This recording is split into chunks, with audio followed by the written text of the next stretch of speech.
I was doing some random thinking on Destiny stories one night and thought to myself, how many Destiny stories wouldn't have happened if we just patrolled and scouted and existed in the various planets and planetoids of Destiny? You know, if Guardians were better at keeping the peace instead of restoring it. To give an example of what I mean, in the most recent DLC, Edge of Fate, we are invited by the Nine to come to Kepler towards the edge of the system. Not long after landing, we find the House of Exile Elixni on Kepler and eventually find out that Maya Sundaresh and her quarrel Vex are also up to something. Side note, I tried to look up for when Maya Sundaresh comes into the Edge of Fate story and there was literally no videos about her first appearance. It's either all the Echoes cutscenes with Sundaresh or the last cutscene of Fate. I mention this because, when you think about it, if we patrolled the system, or had a presence on Kepler at any point, you think we would have sorted out the House of Exile a while ago and been ready for when Maya Sundaresh makes her play on Kepler, considering we knew she was not only still alive, but still determined in her plans. In the end, Destiny DLC stories are often reactionary, like how the United States entered World War II officially after the bombing of Pearl Harbor, or when we dismantled half of Iran's navy after they not only raised gas prices, but also blew up a US vessel with a sea mine. But I'm getting off track. If you want to hear more about this, check out The Fat Electrician here on YouTube. So let's briefly touch up on Destiny stories and their openings and whether or not a DLC would have happened if Guardians and the Vanguard actually patrolled and monitored the system effectively, as opposed to just learning of threats and dealing with them eventually when they grow to be a larger threat. A quick mention though, I'm only including main DLCs because I actually looked over all the seasons and opening plot points, and most of them, if not all of them, are all reactionary responses. Like Season of the Worthy happens because the Red Legion lobbed the Almighty at Earth. Season of the Chosen happens because Keitel was seeking allies in the fight against Xivu Arath after they took the homeworld of, Tora Bottle. Most seasons, plot points follow that kind of cause and effect, but either way, let's get into this breakdown. The base Destiny story doesn't actually have a main threat until after we reach Venus and meet Elsie Bray, at this time only known as the Exo Stranger, when she informs us of the Black Garden's dark heart, to which we immediately set out to end said dark heart. Then the Dark Below. Eris Morn emerged from the pit to bring the dark tidings of Crota, son of Oryx. Once again, we set off to end this great threat before it can become something worse. House of Wolves was a case of a reactionary response, however the reaction was upon the Awoken Queen, Mara Sov, as the wolves turned against her, and as a result she enlisted the help of the Guardians to get revenge against Skolas and the wolves. The Taken King was reactionary, but in response to Oryx's invasion. There wasn't much that being present on Phobos or anywhere near Saturn could have done, since Oryx was coming to destroy his son's killers, and anything in his path would have been indeed flattened. At most, being able to warn of Oryx's coming before finding out ourselves when the Taken tear apart the Cabal base on the moon of Phobos. Rise of Iron is honestly a weird gray area in the case of presence and reaction, because the Plague Lands were a stone's throw away from the Cosmodrome, so we had a sort of presence. However, it seemed like Guardians were reacting as soon as we learned more about what Saladin had kept secret. Like as soon as the Iron Temple was under attack, we ended that assault. As soon as Siva rebuilt Golden Age artillery to hammer the wall, we dismantled the guns. The moment we learned of the existence of the Siva replication chamber, we ended it.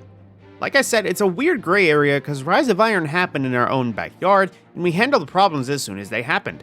But in the end, the Devil Splicers were able to get established in an area we didn't regularly patrol. So I guess it could be a reactionary response, as maybe if we had scouts in the Plague Lands and Old Russia, the moment that Siva started spreading, we could have jumped on it and contained the plague before the House of Devils went full cyberpunk.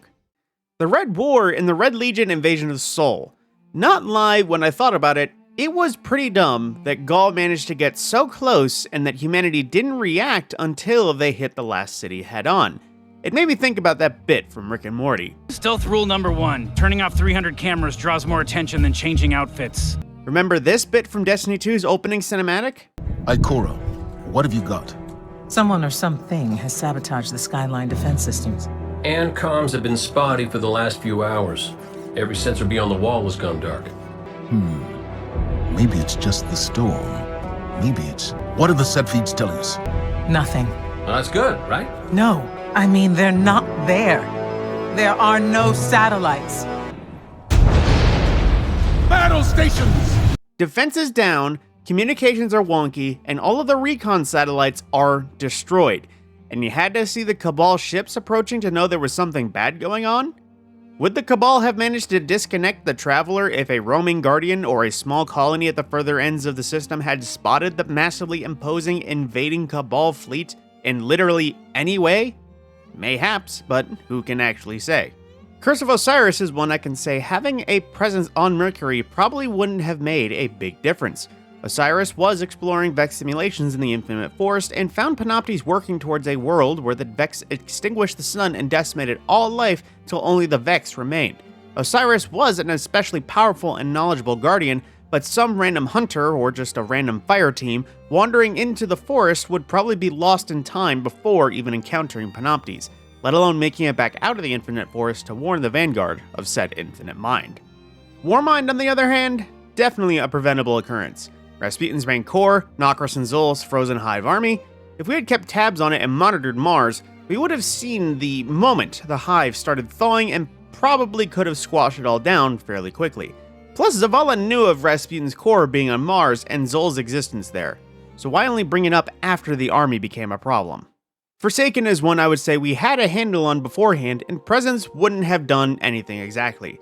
Mostly because Cade was working with the Awoken to find and imprison all of the Scorned Barons and Uldren before the events of the DLC. The riot in the Prison of Elders that opened Forsaken and ended with Cade being killed by Uldren was all started because Varix had abandoned his post as Warden and opened up all the prison cells as a result. Not much a Guardian Presence could have done, especially since the Prison of Elders was under the charge of the Awoken, and it's likely we wouldn't have been allowed a presence when the Awoken were in control of the region and, not trapped in a time loop. Shadowkeep is another story in my opinion. It is honestly dumb after watching back some of the story and cutscenes for this one, because the Vanguard knew of the Scarlet Keep but did nothing about it. You're telling me you watched one of the oldest enemies of humanity that had constructed a fortress on the surface of the moon, and didn't do anything about it until Eris Morn touched a rock and started a small earthquake that caused the Hive to flood to the surface? Like, the Hive during this time aren't a semi-friendly faction with rogue radical splinter groups that attacking without cause would turn all of Hive against humanity. The Hive were straight up bad guys. Why the Vanguard watched them make a fortress and did nothing about it until after the Hidden Swarm came to the surface? Plot device, I guess. Beyond Light, though, could be less half-baked plot device, but let's actually look it over. After pyramid ships made landfall all throughout the system, several planets and moons vanished from existence. I know it was sunsetting, but let's pretend it was an actual plot development. Even though 2 years ago we were told by Cade's last messages it's on Europa, we land on Europa to monitor a pyramid ship. Turns out it's not doing much, it's just vibing there menacingly. When suddenly Varix, the guy that's directly responsible for the events that killed Cade, sends a distress call, and it turns out he's been an advisor to a new Kel that managed to not only gain a foothold on Europa, but even built a new Elixni city in the ruins of an old Clovis Bray colony, and it is quite large. If the Vanguard had not only followed up on Cade's message, or just monitored the system, perhaps the Fallen would not have had the chance to learn stasis before Guardians put an end to House Salvation's plans. The Witch Queen, I could honestly say there wasn't much that could have been done to prevent it, considering we take action as soon as possible. The moment Mars reappeared in the solar system, we go down to the planet's surface.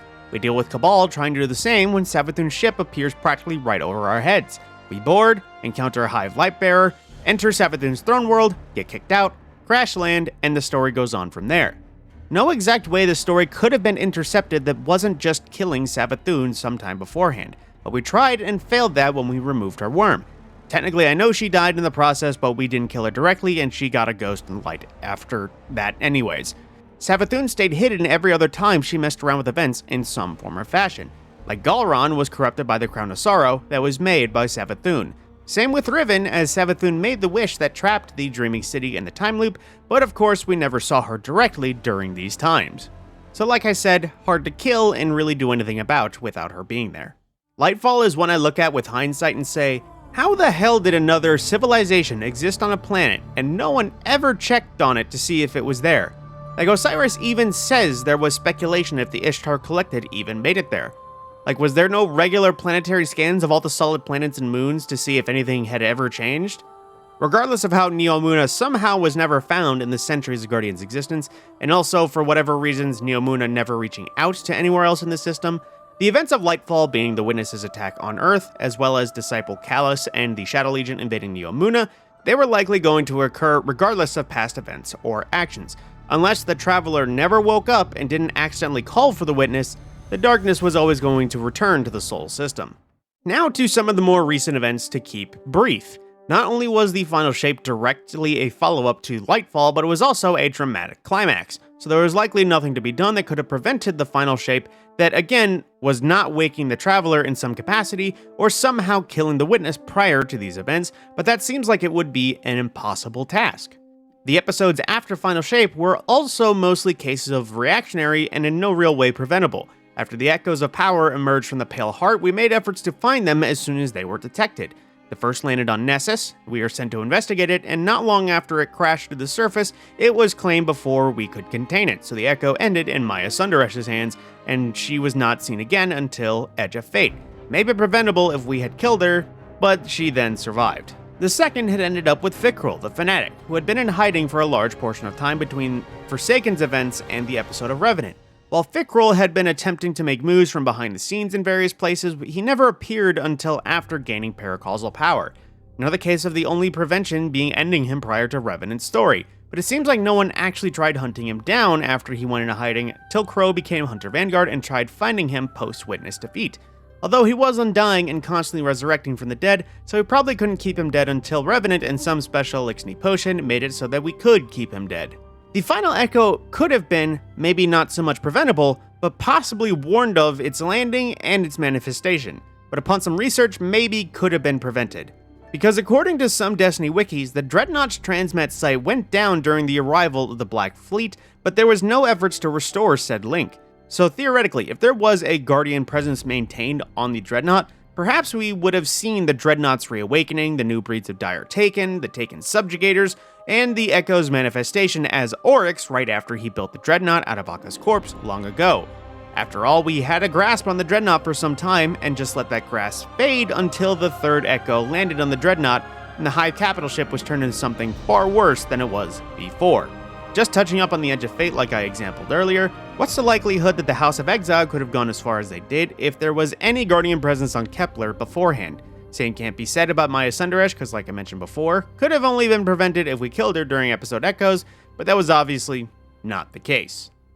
Now, as we reach for the end of the video, as always, my comment section is open for further discussion of what I brought up here. Just as a follow-up to, this is not me criticizing Bungie story writers or saying they can't write a story. The lore of Destiny is expansive, and both with Halo and Destiny, Bungie has proven they can make compelling stories both in-game and in extended canons like books and other media.